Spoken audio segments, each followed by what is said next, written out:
সুধী বৈষ্ণব ভক্তবৃন্দ সকলের চরণে রইল আমার ভক্তিপূর্ণ প্রণাম। আশা করি সকলে ভালো আছেন। সুধী বৈষ্ণব ভক্তবৃন্দ, প্রণাম জানাই আমার শ্রী গুরুদেবের চরণে, প্রণাম জানাই অনন্ত কোটি ব্রহ্মাণ্ডের মালিক যিনি শ্রীকৃষ্ণ চন্দ্র চরণে কোটি কোটি ভক্তিপূর্ণ লুণ্ঠিত প্রণাম।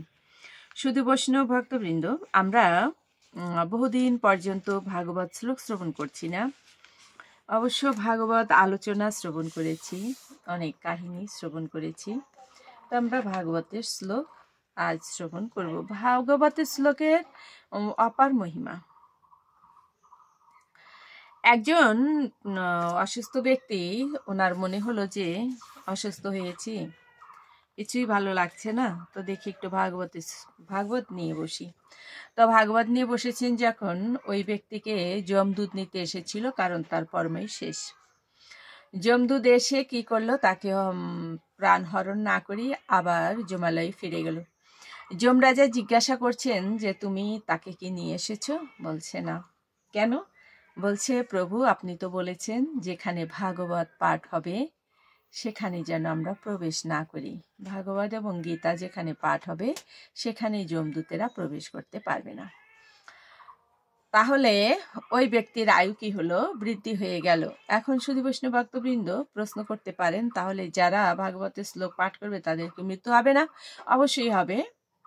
তবে তাদের মৃত্যুর সময় যমদূতেরা আসবে না, আসবে হচ্ছে কারা আসবেন? আসবেন বিষ্ণু দূতেরা, ভগবানের দূতেরা এসে ওই ভক্তকে পুষ্পরথে, হংসরথে, এমনি ভাবে রথ বিমানে করে নিয়ে যাবে। পাপী ব্যক্তির এবং ভক্তর মৃত্যু একরকম হয় না। তো সুধী বৈষ্ণব ভক্তবৃন্দ, এই যে তাৎপর্যময় যে মাহাত্ম্যপূর্ণ শ্লোকগুলো আমরা এইগুলো শ্রবণ করব। অনেকেই বলবেন যে বুঝি না, কিন্তু শ্রবণ করতে করতে অবশ্যই বুঝতে পারবেন। একটি শ্লোক একবার নয়, বারবার শ্রবণ করতে হয়।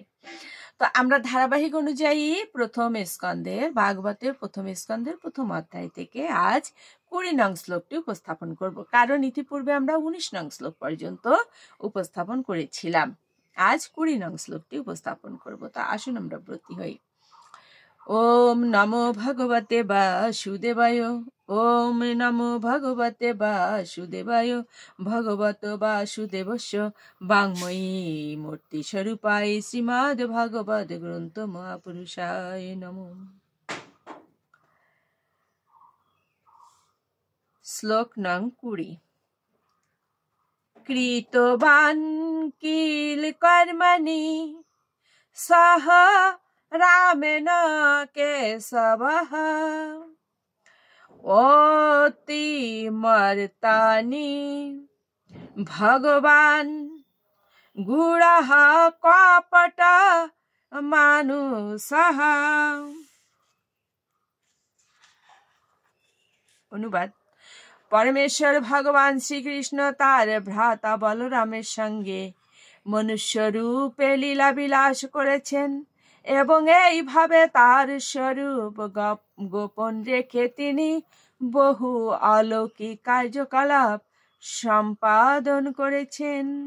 তাৎপর্য: ভগবানকে নরমূর্তিধারী এবং নরসুলভ গুণসম্পন্ন বলে কল্পনা করার যে মতবাদ, তা পরমেশ্বর ভগবান অথবা শ্রীকৃষ্ণের ক্ষেত্রে কখনোই প্রযোজ্য হতে পারে না। তো সুধী বৈষ্ণব ভক্তবৃন্দ, তো এটাই, ভগবান যদিও মনুষ্য রূপে তিনি অবতীর্ণ হয়েছিলেন, অবতার রূপে এসেছিলেন, কার্যকলাপ অনেক সময় উনি মনুষ্যর মতোই করেছেন, তবে অনেক অলৌকিক এবং দিব্য লীলাও করেছেন। তো তাৎপর্যে সেটাই বলা হয়েছে যে নরমূর্তিধারী যেসব নরসুলভ মানুষ, তাদের সঙ্গে কখনোই ভগবানকে কি করা যাবে না, তুলনা করা যাবে না। পরমেশ্বর ভগবান শ্রীকৃষ্ণ তার ভ্রাতা বলরামের সঙ্গে তিনি মনুষ্য রূপে লীলাবিলাস করেছেন এবং এইভাবে তার স্বরূপ গোপন রেখেছেন। ওনার যে স্বরূপ সেটা উনি গোপন রেখেছেন। তারপরেও তিনি বহু অলৌকিক কার্যকলাপ সম্পাদন করেছেন।